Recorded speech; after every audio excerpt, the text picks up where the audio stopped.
Muito bem, Natália, muito obrigado. Boa tarde, todo mundo. Como eu falei hoje pela manhã, vou tentar trazer um pouquinho, um resumo das nossas expectativas em relação ao Hospital do Futuro e especificamente a UTI do futuro. A gente, obviamente, passa muito tempo investigando, falando com pessoas do mercado, com grandes players do mercado. A gente recebe muita informação, a gente gosta de trocar informação, a gente participa em muitos eventos. E a ideia dessa sessão aqui era, talvez de forma comprimida, trazer algumas sementes de inspiração para vocês. Então, com certeza, poderia ter mais imagens, mais fotos legais, mas tentei focar aqui no conteúdo, nas ideias, e vou tentar explicar essas ideias para vocês. Antes de tudo, só para dar um contexto, a gente falou nos últimos dias um pouquinho da Canet, então eu sou o CEO da Canet. A Canet é uma empresa brasileira, eu sou suíço, eu sempre falo que eu sou um suíço tropicalizado, mas no final a empresa é brasileira, já tem 12 anos no mercado. A gente falou muito das tecnologias que a gente aplica no passado, mas hoje o nosso posicionamento é: a gente é uma empresa de dados, a gente fornece ao hospital com dados no volume, na qualidade, na frequência necessária para poder fazer um trabalho melhor, para alimentar sistemas, para alimentar algoritmos, para alimentar agentes ou para ajudar nos desfechos dos pacientes. Então, essa é a nossa praia e, e a gente hoje é o líder do mercado nesse segmento entre equipamentos, prontuários e hospitais. Então, o que está acontecendo, e isso obviamente é a gasolina do assunto, estão chegando muitas tecnologias novas, e isso talvez gera um pouquinho essa preocupação dos hospitais, que a Daniela também mencionou. Muita coisa nova, muita complexidade nova, muito trabalho novo de talvez entender essas tecnologias, de incluir essas tecnologias dentro do modelo de negócio do hospital. Inclusive, lembrando aqui que eu falei com o diretor de um hospital pouco tempo atrás, ele falou, cara, no início o hospital era hospital, depois virou, além do hospital, hoteleria, e depois, além do hospital, hoteleria virou universidade. E agora, hoje pela manhã, a gente viu isso no caso da clínica alemã de Santiago. O hospital vira também uma empresa de processamento de dados. Eles desenvolvem tecnologia para poder melhorar os desfechos, melhorar os trabalhos dos times deles. Então, eles têm processos internos onde eles escolhem talvez novas tecnologias e novas ferramentas para poder fazer um trabalho melhor. E isso, obviamente, requer muito conhecimento. Vimos que eles trabalham com times enormes aí em Santiago. E talvez o grande desafio para os gestores do hospital, para os diretores de inovação, para as pessoas envolvidas nesses grupos, é escolher a tecnologia, escolher qual é a tecnologia mais relevante, o que eu deveria talvez colocar no meu roadmap como gerente de hospital e o que talvez não precisa ainda, o que entra como core business nosso e o que talvez não precisa e posso comprar de fora. Mas só aqui alguns buzzwords, dá uma ideia de tecnologias disponíveis que todos provavelmente já conhecem. Imagino que todo mundo viu o vídeo do hospital na China com robôs, então todo mundo ficou impressionado. Todo mundo já passou por talvez experiências de telemedicina, todo mundo já falou de command center, de tele-UTIs. Hoje pela manhã falamos de sistemas de apoio à decisão, falamos de agentes. Eu vou falar um pouquinho de digital twins. Então tem muita tecnologia aí disponível. E o hospital tem o desafio de integrar essas tecnologias dentro da proposta de valores deles no momento certo, criando o conhecimento, contratando empresas, etc. E criar com tudo isso um hospital que faz sentido, que é eficiente, que ganha dinheiro, que salva vidas, e isso é um desafio enorme. Então, o que eu faço, pessoalmente? Qual é a minha orientação em todas essas discussões sempre? Eu gosto de, eu adoro, de fato, de olhar para o Hype Cycle da Gartner. Então, a Gartner é uma consultoria de tecnologia e eles publicam muitos relatórios.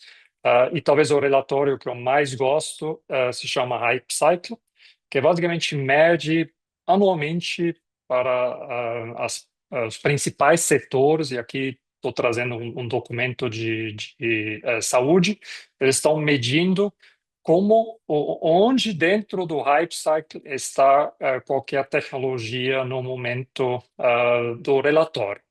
Então, você pode imaginar que esse hype cycle basicamente mostra as expectativas de uma tecnologia, você vê que estão crescendo, então, quando uma nova tecnologia entra no mercado, as expectativas são altíssimas, em algum momento passa pelo pique, cai na real e depois vira arroz com feijão, basicamente.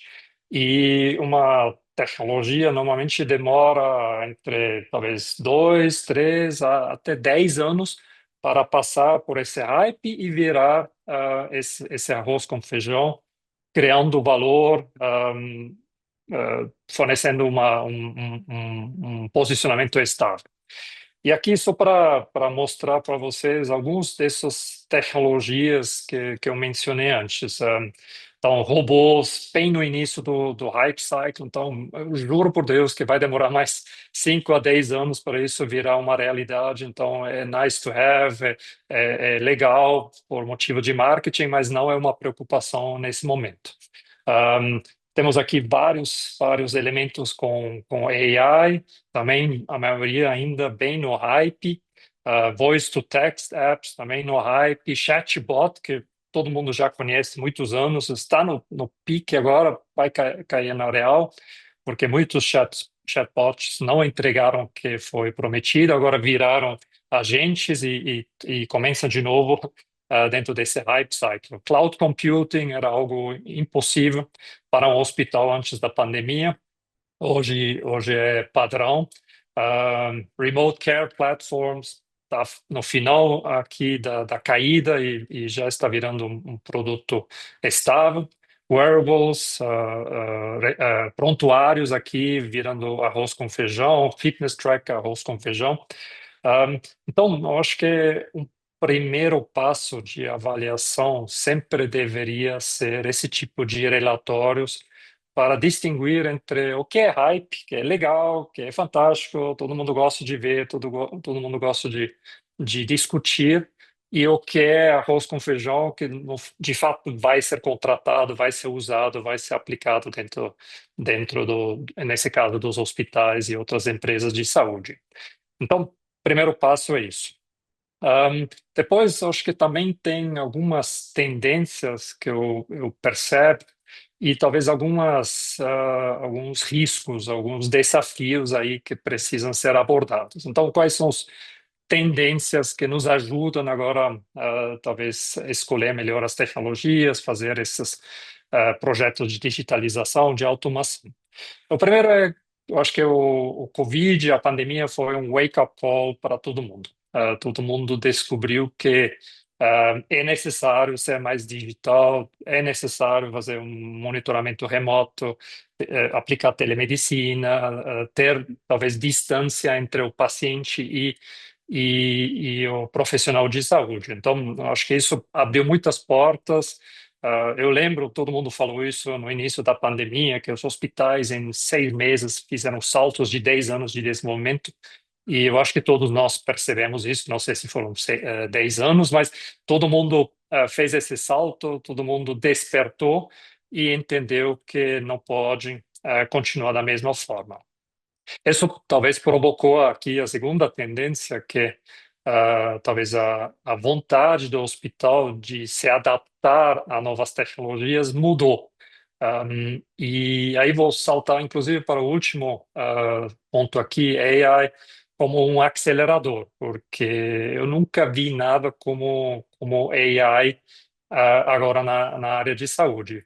normalmente o mercado de saúde é um mercado um pouquinho mais conservador, um pouquinho mais cauteloso, um pouquinho mais devagar, está abraçando AI, pelo menos como conceito, com braços abertos. Eu nunca vi isso, talvez nos 20 anos que eu estou trabalhando nessa área.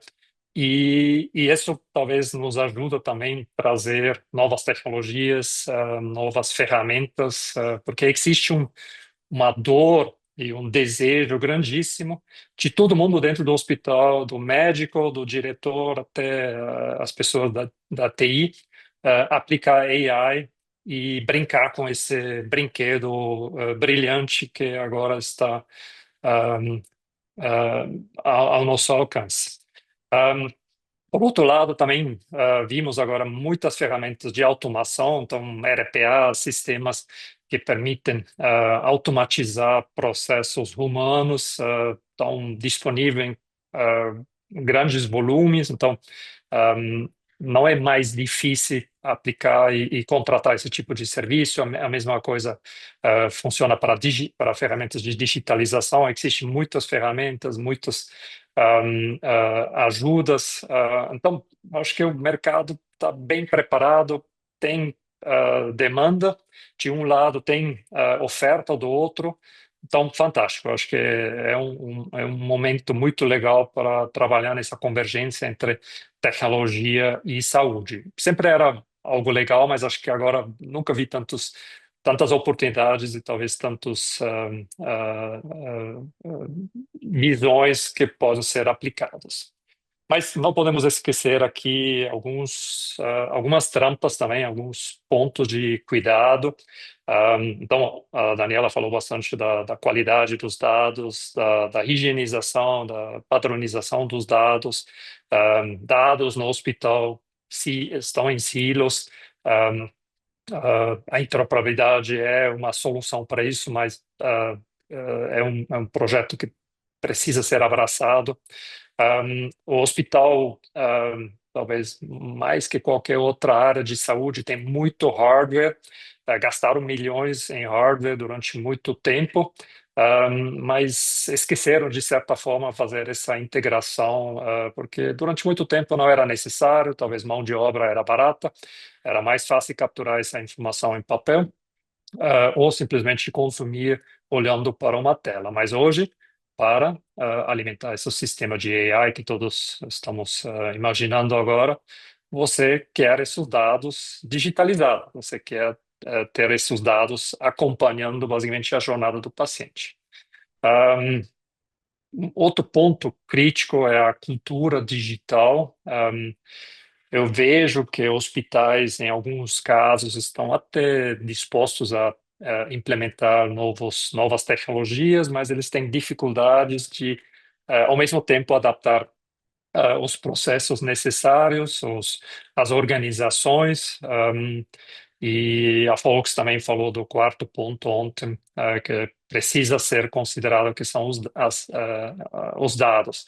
Então, a cultura do hospital tem que ser a cultura correta.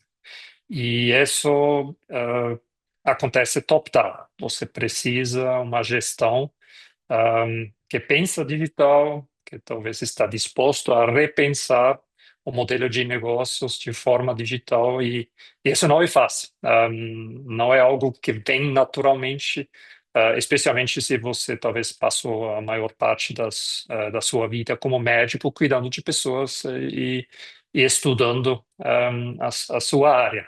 Então, a parte digital não é algo muito óbvio, talvez, para muitos médicos, e conheço, talvez, muito pouco médicos que têm um pé na parte digital e outro na parte da medicina. Talvez alguns jovens estão agora crescendo dessa forma, mas médicos mais sênior raramente têm essa mistura. E o último ponto, tem que fazer tudo isso sem sobrecarregar o seu time, as pessoas que têm que cuidar das pessoas, que têm que criar e aplicar planos terapêuticos e procedimentos. Então, tem um ambiente muito favorável, mas tem alguns riscos aí que precisam ser abordados, cultura, o fato que o dia só tem 24 horas, e integração, a gente falou bastante sobre isso, e a qualidade dos dados que você quer aplicar.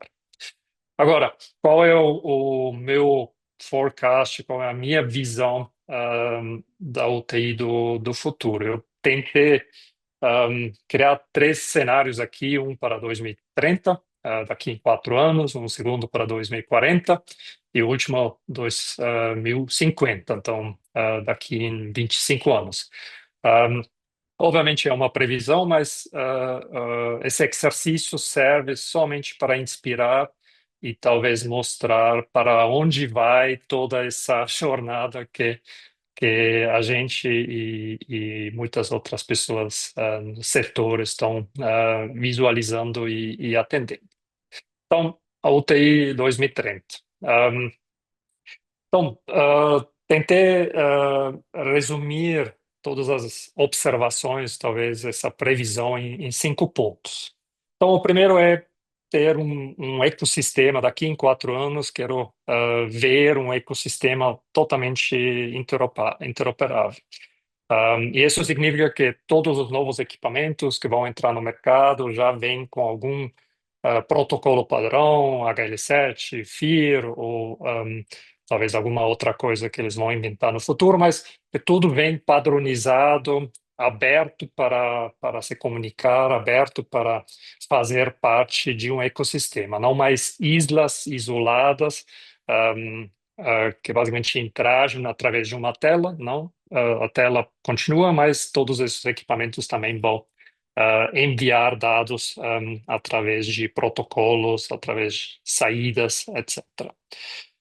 Então, a interoperabilidade tem que virar plug and play, senão vou ficar muito frustrado, porque sem plug and play, acho que a gente vai continuar a ter uma barreira enorme nesse tipo de tecnologia, e mais fácil a integração, mais rápido podemos aproveitar dos benefícios dessa integração.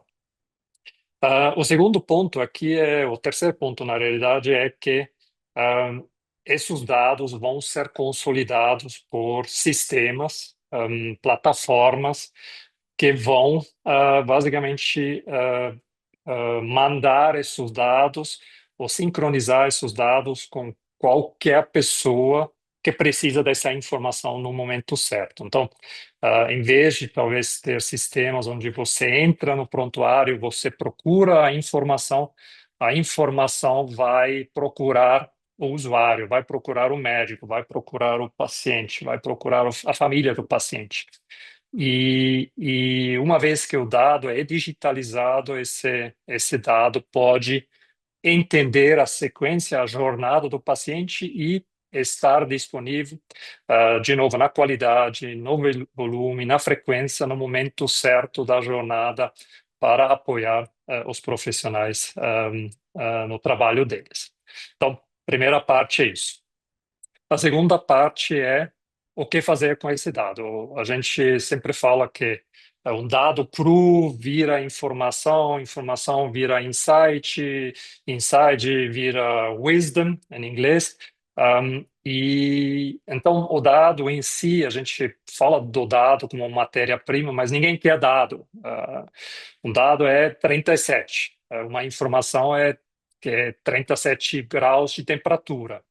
E talvez um insight é que essa temperatura é do paciente fulano e baixou porque ele tomou um medicamento.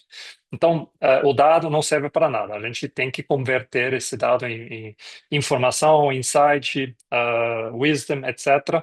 E a gente também faz isso através de sistemas preditivos, preventivos, onde a gente cria correlações, a gente entende a interação entre esses dados, e dessa forma esse dado, no final, em outro formato, agrega valor. Então, vai ter sistemas continuamente processando esses dados, cada 5 minutos, cada hora, cada 6 horas. Esses algoritmos vão rodar e vão fazer esse processamento, esse data modeling no background, e vão alertar vão calcular riscos, vão priorizar pacientes. E basicamente o médico vai ser acompanhado por esse set de algoritmos, de sistemas que vão mastigar toda essa informação e ajudar a dar as prioridades entre todos os pacientes de uma UTI, por exemplo. O terceiro ponto, a gente chama aqui um sistema híbrido, onde talvez o command center e a UTI, que esse command center supervisa, não necessariamente estão no mesmo lugar.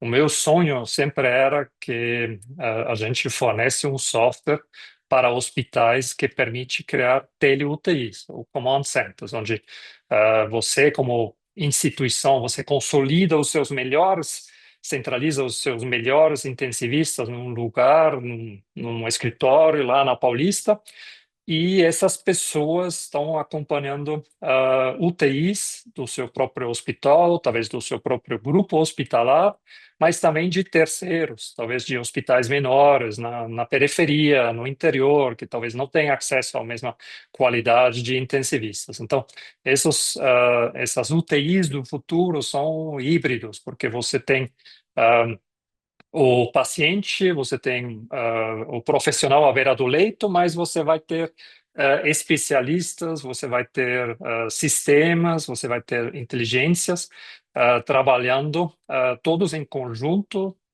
centralizado, apoiando esses médicos à beira do leito. E dessa forma você vai assegurar que o seu padrão de tratamento é o mesmo, que os protocolos aplicados são os mesmos, que basicamente a qualidade em todos os seus leitos de UTI vai ser a mesma, porque é controlado e supervisado de forma centralizada. E isso, para um hospital menor, é uma oportunidade de drasticamente melhorar a qualidade e talvez os desfechos.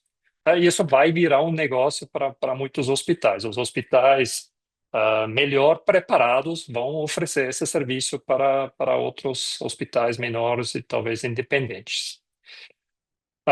Outro ponto que é extremamente crítico é essa combinação da tecnologia com os processos, com a organização. Se você mexe, todo mundo que já trabalhou com consultores sabe disso, se você mexe em um desses três fatores, processos, tecnologia, organização, você mexe em um desses três, você tem que mexer nos outros dois também. Senão, se você não faz isso, não vai dar certo. Então, a gente, como empresa de tecnologia, obviamente, a gente traz a tecnologia, mas a gente precisa, do outro lado do hospital, a capacidade e o interesse de ajustar as outras áreas. O processo que vai mudar um pouquinho, porque, de repente, você tem profissionais que estão muito mais disponíveis, porque você tirou um terço do trabalho que eles fizeram, que era copiar dados de um sistema para o outro. E você também, talvez, tem que reorganizar um pouquinho a sua organização, dar novas, talvez, responsabilidades para essas pessoas, uma estrutura um pouquinho diferente.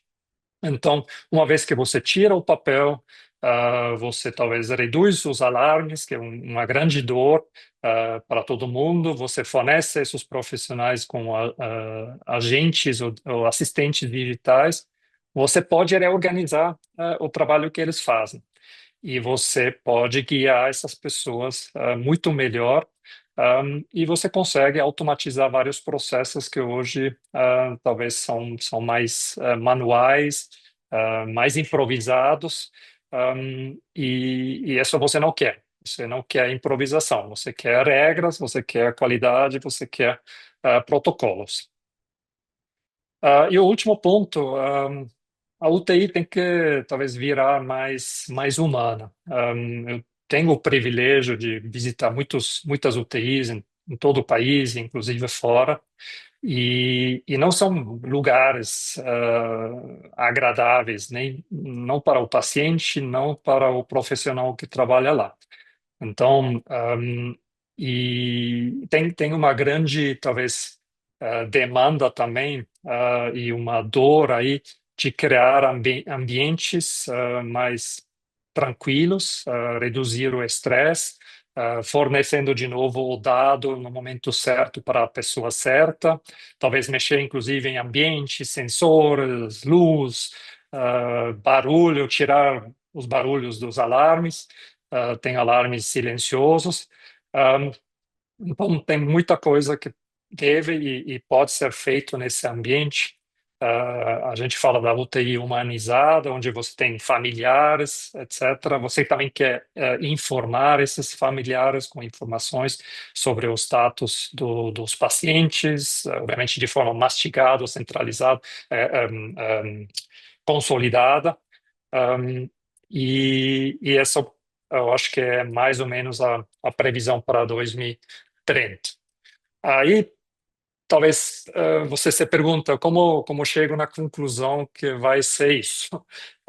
Eu chego nessa conclusão porque aqui estou mostrando nesse próximo slide onde a gente já está trabalhando hoje e o que a gente já cumpriu. Então, muitas dessas talvez previsões que eu mencionei aqui no slide anterior já são parte da nossa solução, talvez da solução de outros fornecedores, e muitos players do mercado já estão trabalhando nesses pontos. Também confesso, são 4 anos, então, obviamente, aí a previsão, esse forecast era mais fácil, porque o momento atual já nos dá uma boa ideia para onde esse desenvolvimento vai, para onde vai essa evolução.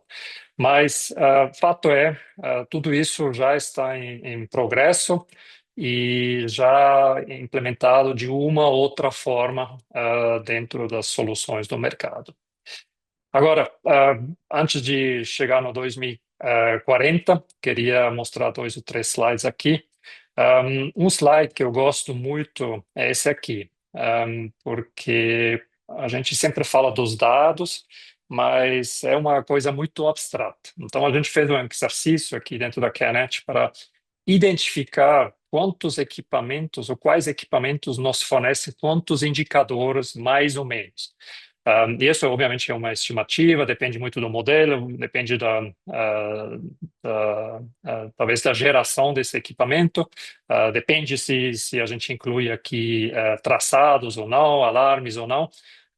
Se a gente inclui isso, é muito mais. Se a gente olha só para os indicadores, a gente tira talvez uns 30 indicadores de um monitor multiparamétrico, uns 40 de uma bomba de infusão, 50 de um ventilador, etc. Então, isso dá tranquilamente 300, 400 indicadores por leito, por paciente, basicamente. Aqui no primeiro, vocês veem que, inclusive, tem uma enfermeira, um técnico de enfermagem, que também fornece indicadores, que também precisam ser capturados. Falamos aqui de informações do balanço hídrico, acompanhamento das invasões, escalas, basicamente informações que eles capturam através do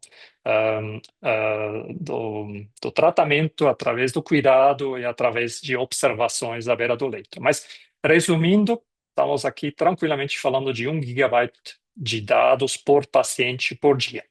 Hoje ninguém tem esse volume de dados, mas o dado está disponível. Então, se o hospital quer virar um hospital baseado em dados, esse é o seu mundo, esse é o que você tem lá, hoje já, dentro dos seus equipamentos, e só falta capturar, integrar e aplicar e usar esses dados. Então, dando um pouquinho mais de detalhe aqui do monitor multiparamétricos, esses são basicamente os 9 indicadores. Você tem uns 5 indicadores aí que normalmente a gente usa da bomba. Tem outros 15 aí do ventilador, que isso para nós já é o arroz com feijão, integrar bomba, monitor, ventilador. Agora tem os primeiros hospitais que estão também pedindo uma integração da cama inteligente, então aí mais outros 12 indicadores. Então falamos aqui arroz com feijão, 40 indicadores é o mínimo que você tem hoje fazendo essa integração. E depois você pode ter um monte de gráficos, alarmes e um monte de outras informações que vêm como bônus. E da mesma forma, você tem mais outros 40 indicadores capturados pelo enfermeiro, técnico de enfermagem na beira do leito. Então, de novo, um monte de informações que hoje já é mais ou menos arroz com feijão. E todo esse dado, A, entra no prontuário e B, pode ser usado para alimentar sistema de apoio à decisão, ajudar na definição do plano terapêutico, entrando num relatório de enfermagem de 24 horas, etc. Depois tem um slide que é nossa guia, já faz uns 5, 6 anos. A gente sempre acreditava que todos os hospitais passam por uma evolução que começa com a integração dos dados, que depois passa pelo monitoramento remoto dos pacientes e da digitalização e a visualização desses dados. Depois, quarto passo, entrando na centralização, esse command center que eu mencionei no início. E no final, cereja do bolo, ninguém está fazendo isso ainda, tá aí a cenoura, o processamento desses dados em tempo real para um command center ou para o intensivista à beira do leito que vai receber dados processados para apoiar ele com um sistema de apoio à decisão. Então, todos os hospitais estão passando por esses 4 passos. Agora o hospital tem que decidir ou talvez identificar o seu posicionamento inicial. O importante aqui é você nunca vai chegar no passo 4 ou no passo 3 se você não faz o passo 1 e o passo 2 antes. Então tem que seguir essa evolução. A gente segue essa evolução, os nossos projetos seguem essa evolução. Então talvez é uma verdade absoluta aqui, sim. Eu não gosto muito de verdades absolutas, porque todo muda, mas acho que aqui conseguimos confirmar em vários anos que essa é a sequência que tem que seguir. E hoje a própria Kernet, aqui tenho que vender o nosso peixe um pouquinho, está seguindo também esses 4 passos e hoje tem um portfólio para esses 4 passos. Então, a gente tem hoje um produto Alloy que só faz interoperabilidade, temos a Orquestra, nosso carro-chefe para UTIs, que além da interoperabilidade também fornece a visualização dos dados. O Diva é outro sistema bem novo, que a gente lançou no mês passado para capturar dados à beira do leito, com os técnicos de enfermagem, com os enfermeiros. E no final, tudo isso vai entrar no Harmonia, que é esse sistema aqui de processamento, a cereja do bolo. Todo mundo quer chegar lá.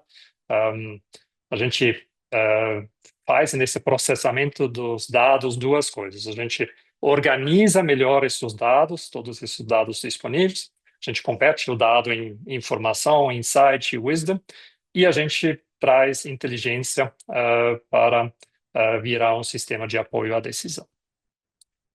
Aqui uma topologia também típica. Então, hoje, se você quer, como hospital, você pode integrar 7, 8 tipos de equipamentos. Os mais exóticos, a gente começou a integrar agora ECMOs, equipamentos de hemodiálise, incubadoras.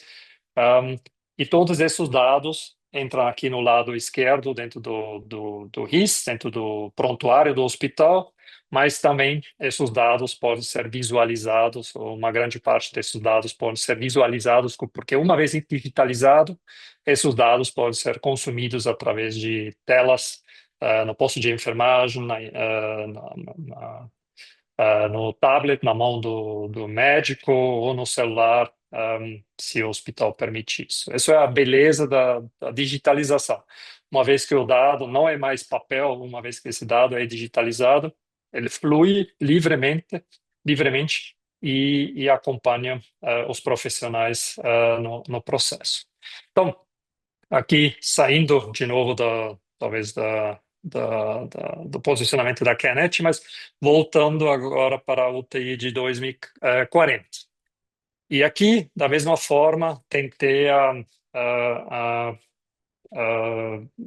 criar uma visão ao futuro, fazer esse papel de oráculo. E a gente acredita que em 2040 os nossos sistemas vão ser autorregulativos, como se chama isso?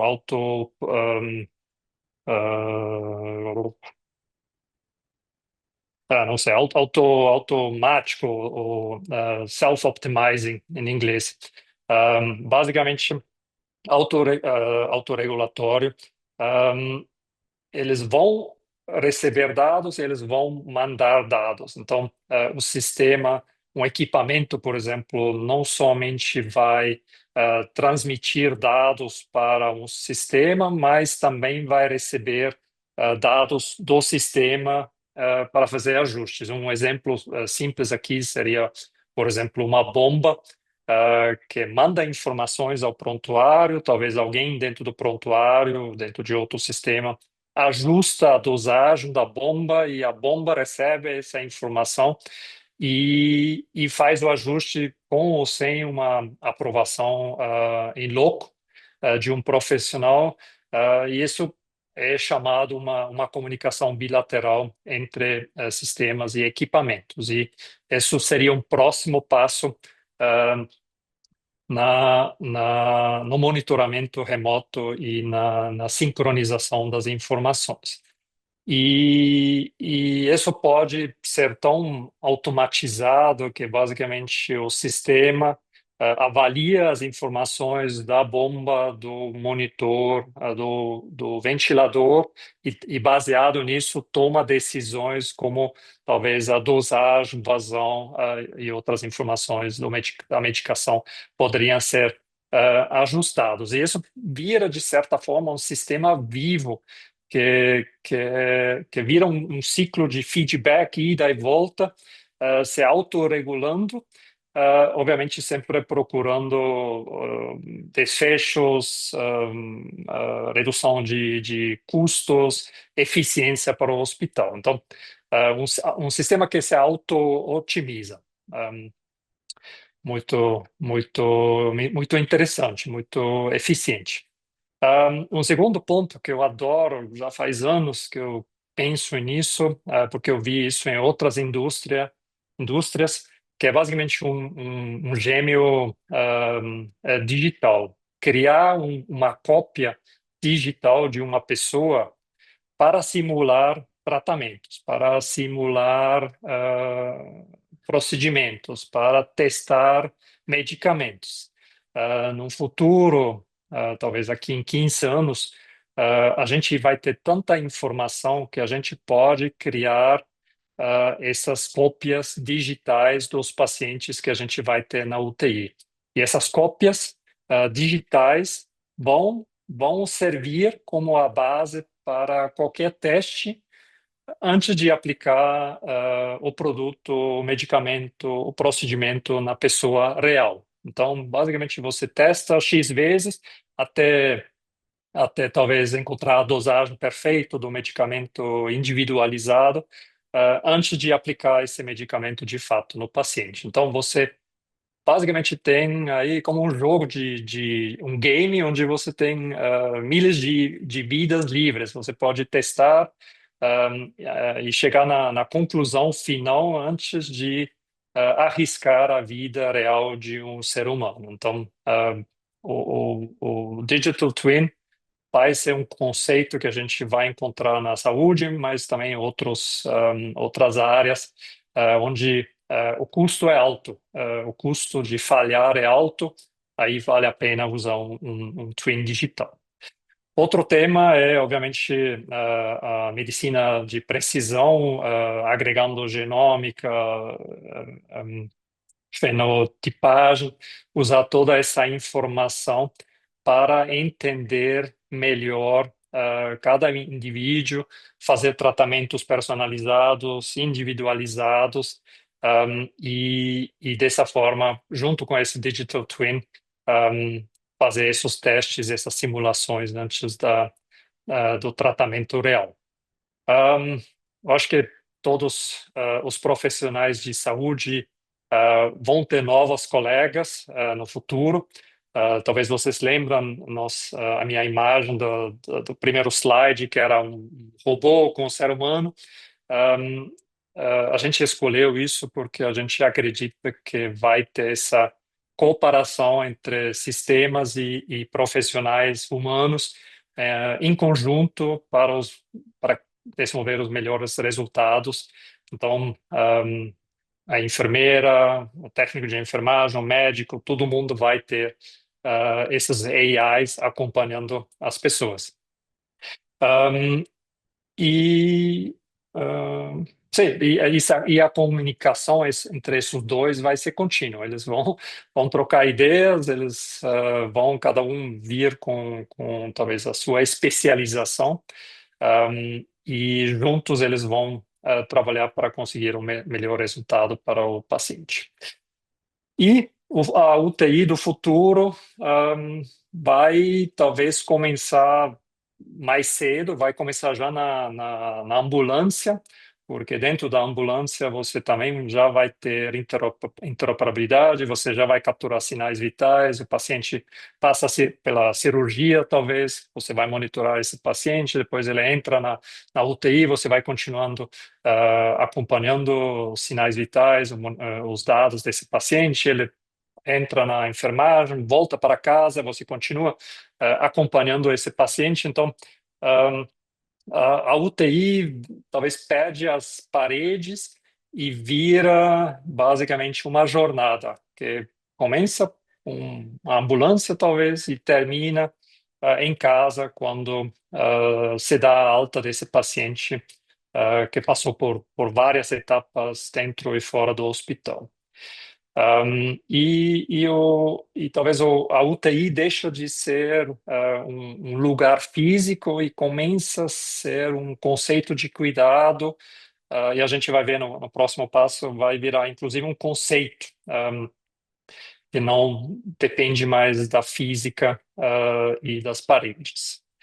Aí, estou trazendo só um exemplo. O nosso diretor médico, o Dr. Moacir, compartilhou uma matéria que saiu 2 dias atrás e queria trazer aqui porque é um indício também dessa telemonitorização, dessa hospitalização. Então, a tecnologia permite isso hoje, fazer esse monitoramento dentro e fora do ambiente clínico hospitalar com a mesma qualidade, mesma acurácia do monitoramento que você tem dentro da UTI. Então, aqui se quebra nessas paredes. E vamos, eu já estou passando aqui o meu horário, mas vamos na última visão aqui para 2050. Agora vai ser mais abstrato ainda. Espero que não perca aqui a minha audiência com essas ideias, mas basicamente daqui em 25 anos, qual vai ser a UTI do futuro? Então, como eu falei, aqui não tem mais paredes, já vimos isso em 2040. E, inclusive, não vai ter mais necessariamente um leito para esse paciente. Basicamente, a UTI é mais um estado, um conceito, e pode ser que o paciente está em qualquer lugar, porque ele vai ser monitorado através de sensores miniaturizados, nanotecnologia, dispositivos integrados dentro do corpo. Talvez o ser humano vai virar cada vez mais cyborg, não necessariamente para se conectar com a tecnologia, mas para apoiar ao funcionamento do corpo humano, procurando longevidade, qualidade de vida, etc. Então, uma vez que a gente tem essa tecnologia, talvez dentro dos nossos corpos, então o cuidado também vai mudar. O cuidado vai ser talvez uma mistura entre cuidado humano, de saúde humana, mas também vai ter elemento de manutenção de tecnologia desses componentes que a gente tem dentro do corpo para melhorar a nossa vida.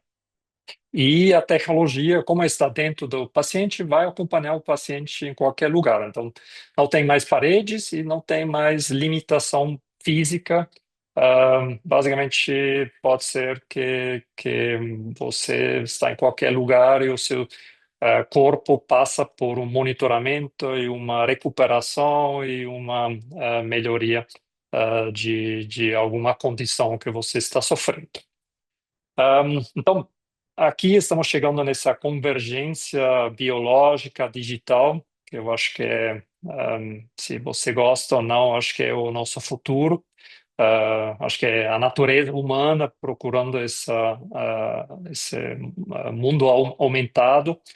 Um, e esses equipamentos vão estar dentro do corpo e vão também ter funcionalidades de cuidado e de saúde e de tratamento e vão trabalhar em conjunto com o corpo humano, trazendo esse desfecho melhor. Não sei se vai demorar 25 anos, talvez demora mais, mas com certeza é um caminho. E aqui a gente falou talvez mais do hardware. Do lado do software, a gente vai ter sistemas de inteligência coletiva global, onde basicamente todos os seres humanos, todos esses cyborgs, todas essas pessoas vão compartilhar os seus dados. Esses dados vão ser analisados, processados, sistemas vão aprender com essas informações e essa informação vai voltar para trazer melhorias para o indivíduo. Então, um, a gente sabe, se a gente quer AI, a gente precisa compartilhar dados, e como resultado, a gente depois ganha o wisdom, o insight desses dados, e a gente consegue aplicar isso. Então, vai ter uma troca contínua de dados, ida e volta, de novo, para procurar longevidade, qualidade de vida, etc. Um, Considerando essa tecnologia, acompanhando todos nós, talvez ter essas experiências mais imersivas também. Um, uh, todos nós, inclusive o paciente, vai ter agentes próprios, então talvez a gente vai ter um médico de família. Eu, na Suíça, ainda conheci esse conceito do médico da família. Então, o nosso médico de família vai ser um agente que me acompanha, que depois vai trabalhar junto com o médico, agente talvez da cirurgia, e o médico humano que cuida de alguma outra parte, e todos vão trabalhar em conjunto. Então, cyborg, agentes, e médicos, humanos, talvez focando mais na parte da comunicação, empatia, conexão, que o ser humano ainda precisa e quer. E aí, o último, no final, isso vai criar um sistema realmente 100% preditivo, onde a gente não, talvez no melhor caso, não vai ficar mais doente, porque tudo vai ser antecipado, tudo vai ser calculado antes, e todos os tratamentos vão ser preditivos.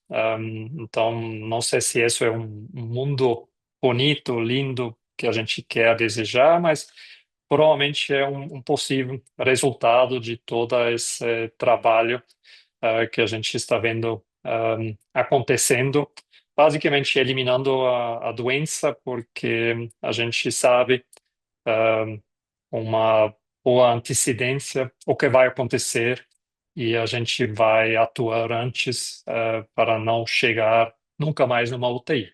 Basicamente, a UTI vai sumir porque a gente não vai ficar mais doente, porque tudo vai ser tratado antes. Então é isso. Aqui tem uma foto. Coloquei muito texto. Queria deixar essa foto, talvez, de uma UTI 2040, 2042. Um, Janela grande, sol fora, clean. sem barulho, tranquilo, onde a pessoa pode recuperar, pode estar com a família, pode ser cuidado, num ambiente agradável e lindo, onde o corpo humano pode se recuperar com tranquilidade. Perfeito. Obrigado, Natália. Desculpa o atraso. Imagina, obrigada, Imo. Foi muito bom. Eu acho que você trouxe visões muito possíveis, outras que a gente fica pensando, será? Será que a gente consegue chegar lá? Mas com certeza foi muito rico. Com certeza abriu a mente de quem estava aqui assistindo com a gente. O material também ficou muito bom, muito explicativo. E se eu fosse você, eu guardaria esse material para depois, daqui uns 20, 30 anos, a gente olhar para ele e ver se a gente atingiu essas metas. Como uma cápsula do tempo, seria bem legal. E se acontecer, a gente pode até trazer de volta para o Hospital do Futuro, onde eu vou estar bem velhinha apresentando o Hospital do Futuro 2050, 2060, abrindo essa cápsula do tempo. Você Perfeito. falou de muitas previsões, muita tendência também, né? Trouxe ali logo no comecinho as tendências de mercado. Mas a gente sempre passa por dois cenários, né? Aquele cenário em que existem bloqueios que impedem a gente chegar nos nossos objetivos, e também cenários muito disruptivos, como acontecem com guerras ou pandemias, que fazem a gente chegar, avançar muito rápido, chegar nesse objetivo muito rápido. Você consegue vislumbrar, enxergar alguma barreira ou alguma grande oportunidade que possa fazer a gente tropeçar nessa realidade e alcançar ou não conseguir alcançar ela de nenhuma forma? Talvez essa válvula, esse disruptor que faça a gente descobrir qual vai ser a nossa realidade do futuro? Hum. Eu acho que não tem risco ou talvez alguma barreira que vai talvez parar o processo, exceto se a gente entra numa guerra global e todos nos matamos com uma bomba atômica.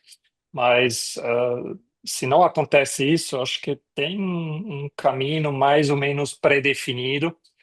Pelo menos na área de saúde, a gente vê essas tendências fortemente acontecendo. Um, e a pergunta é mais, talvez, a velocidade,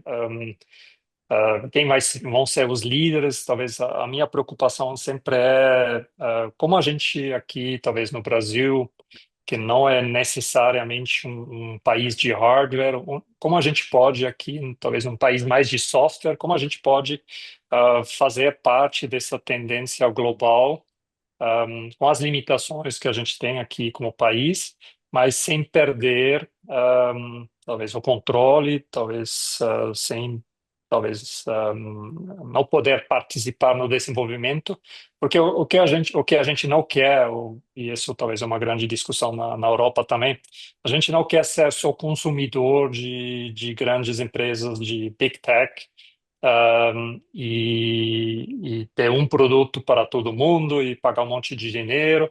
O que a gente quer a gente precisa soluções tropicalizadas, a gente quer soluções desenvolvidas aqui no Brasil para o mercado brasileiro. Um, e a pergunta é como a gente faz isso, como a gente encontra aqui o espaço, a inovação e talvez a vontade também do ecossistema de desenvolver coisas brasileiras, testar aqui, aplicar aqui e talvez no melhor caso, inclusive vender nossas soluções para outros países. E o Brasil foi bom em algumas coisas, talvez vocês não estão conscientes, mas o desenvolvimento da nota fiscal eletrônica era algo incrível, que o Brasil conseguiu fazer e muitos países fora do Brasil não estão bem atrás. O sistema de bancos, super digital aqui, porque não a saúde, porque a gente não consegue, ou como a gente consegue criar um ambiente que nos permite virar também um case em saúde digital aqui no Brasil, no maior sistema público de saúde. É um mercado fantástico para isso. Então, talvez a minha preocupação é como a gente faz parte desse momento e não vira simplesmente um consumidor de produtos da Meta e da Google e do ChatGPT. É verdade, o sistema de banking brasileiro é invejável e muito Hum, avançado. Às vezes, o fato de nós estarmos dentro dessa bolha, da bolha nacional, a gente acaba não hum, olhando para fora, esquecemos, o quanto de coisas boas a gente tem aqui. Eu mesma recentemente tive que fazer uma transação bancária e eu tive que mandar uma carta para abrir uma conta. Eu achei absurdo. Como assim? Não tem um Pix, não tem um. Eu não posso baixar um aplicativo para fazer isso? Claro que não é o hum, caso de todos os países, mas a gente tem também as nossas vantagens e é bom a gente lembrar disso. sim, E falando em bolha, a gente passou nas últimas décadas por tendências muito velozes, bolhas digitais muito finas, realmente bolhas mesmo, que sumiram, esmaeceram ou que só afetaram uma certa camada da população, uma camada muito vanguardista, até caírem no esquecimento. Isso em partes foi o caso, por exemplo, das criptomoedas, que teve assim uma grande alta e logo depois praticamente desapareceu, né? Exceto para quem realmente é vanguardista, para quem realmente entende do tema. Existem teorias de que a inteligência artificial vai passar pelo mesmo processo, que vai atingir só uma camada da população. E aí não é minha opinião, é o que dizem as más línguas. Eu, pessoalmente, acho que a inteligência artificial veio para ficar. Mas, na sua opinião, tem alguma dessas tecnologias voltadas para a saúde que provavelmente são uma tendência muito veloz e também com um prazo de vida muito curto? hum. Como eu falei, eu gosto de usar esse hype cycle da Gartner. É um bom norte para entender a situação da tecnologia nova, onde ela está, e se existe um hype, porque muitos nem passam pelo hype, iniciam o hype e saem, porque realmente não deu certo, ou nem criou esse hype. Um, e outros realmente se passam e demoram talvez 5, 6 anos para chegar no arroz com feijão. Um, para mim, o wearable, a gente nasceu como uma empresa de wearables.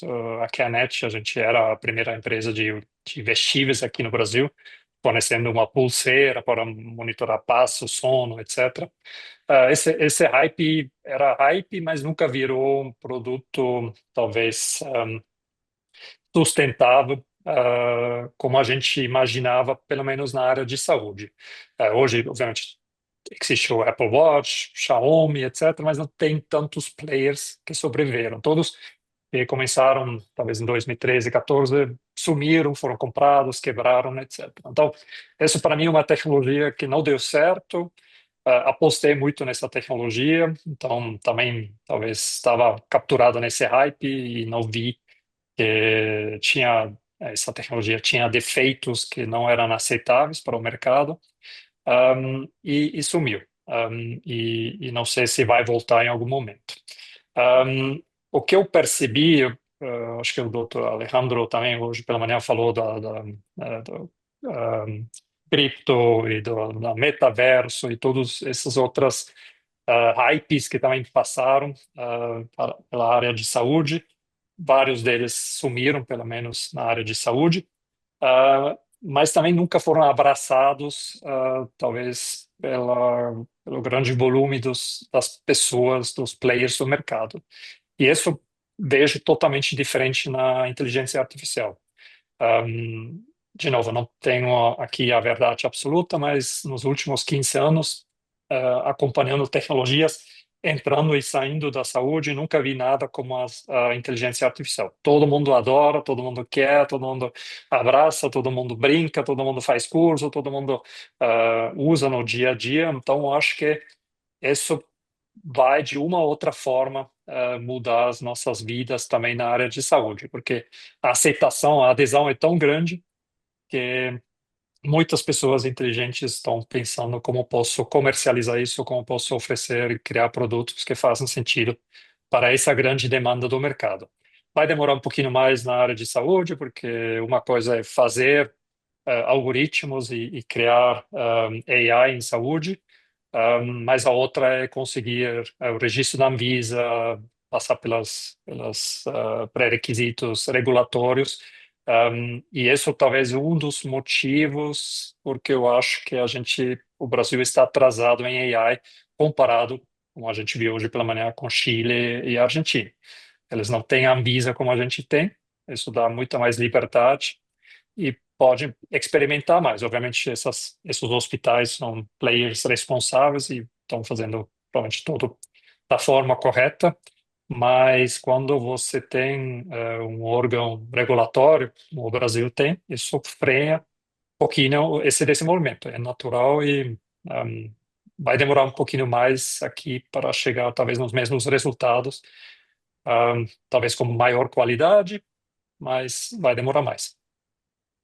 Eu compartilho dessa sua visão sobre inteligência artificial. Realmente, além dela ter grande adesão, ela é, a princípio, de fácil compreensão e quem quer se especializar vai se especializando, né? Ela me lembra muito o início da jornada dos smartphones, que começou com um grande hype, aí desenvolveram versões acessíveis e assim foi ganhando massa, foi ganhando corpo. Mas você disse que a gente tem aqui algumas peculiaridades nacionais que fazem a gente se atrasar em relação aos demais países. Olhando para fora, quanto tempo você diria que o Brasil está atrasado no desenvolvimento da saúde? Eu acho que não se pode responder tão genérico. Acho que muitas coisas a gente está avançando. Acho que interoperabilidade a gente está melhor, mas também porque aqui a gente tem grandes players de prontuários. De novo, os hospitais que a gente viu hoje pela manhã, eles têm prontuários próprios. Então, a interoperabilidade já foi resolvida porque eles são os donos do prontuário, eles conseguem mexer direto e criam basicamente as conexões que eles precisam. Quando você tem players que oferecem produtos de prateleira, esse processo, de novo, é um pouquinho mais complicado, mas, por outro lado, tem empresas como a nossa que fornece soluções para resolver isso. Então, acho que interoperabilidade, tranquilo, acho que a gente não está atrasado em comparação com outras, inclusive, regiões do mundo, Europa, talvez Estados Unidos, um pouquinho mais avançado por ter parques mais homogêneos. Mas acho que aí estamos bem. Eu acho que esse atraso está só no tema de AI, das aplicações de soluções de AI, e sistema de apoio à decisão, porque aqui é um pouquinho mais difícil, talvez demora um pouquinho mais também para preparar o dado necessário para alimentar esses sistemas. Outro ponto bastante relevante e muito causado pela desigualdade social no Brasil é a questão da tecnologia substituir a força de trabalho humana, né? No Brasil, a gente tem um cenário de muito desemprego e também de baixa qualificação dos profissionais, e aqueles que acabam se qualificando investem muito tempo nisso para conseguir chegar a uma cadeia de sobrevivência, pelo menos. E isso gera uma cultura de muito medo de ser substituído por tecnologias, inteligência artificial, máquinas, é uma resistência até mesmo de adesão dessas tecnologias. Você vê a tecnologia substituindo a força de trabalho humana nos próximos 10, 20 anos? Isso seria possível? Eu acho que sim. Obviamente, o discurso sempre é o discurso politicamente correto é que não e vai continuar tudo igual, só com AI do lado. Mas acho que a realidade vai ser outra. E eu acho que ninguém sabe como vai ser. Um, Acho que todos estão preocupados, dos mais jovens até os mais sêniores, pelo menos as pessoas que ainda estão no processo de trabalho. Um, e não tem uma resposta ainda, mas com certeza daqui em 10 anos, 15 anos, tudo vai ser totalmente diferente. Um, mas alguma coisa vai mudar e os agentes vão, ou as AIs, os assistentes, vão mudar as nossas vidas e muitos trabalhos vão sumir. Certo. Alguns vão sumir, outros vão provavelmente surgir. O importante é a gente estar preparado e saber usar essas inteligências a nosso favor, né? Sim, sim, Bom, Imo, essas eram as perguntas que eu tinha. Então, deixo esse legal. espaço aqui para você dar seus últimos recados, Venda seu peixe também, afinal a gente trouxe duas pessoas da internet. Eu acredito que foi Sim, muito claro a importância desse tipo de tecnologia, então acho que cabe ao pessoal também saber como procurar, onde procurar. E deixo esse espaço aqui para suas últimas palavras. sim. Não, muito obrigado pela oportunidade de também falar um pouquinho do futuro. É um campo difícil, é gostoso, é legal, é fantástico estar sentado na praia com uma caipirinha na mão e pensar no futuro, e viajar um pouquinho, mas obviamente não é tão fácil de fazer. Mas tentei aqui de dar uma visão, talvez mais que uma visão, uma inspiração para algumas pessoas de iniciar essa jornada junto com a gente, junto com outros fornecedores. E a gente quer virar o líder para esse tipo de tecnologia, não somente no Brasil, mas na América Latina. E estamos fazendo esses eventos também para, de novo, nos posicionar como a empresa de confiança, transparente, no bullshit, fornecendo soluções justas, ao preço justo, para facilitar todo esse desenvolvimento que a gente e o resto do mercado quer desenvolver nos próximos 10, 15, 25 anos.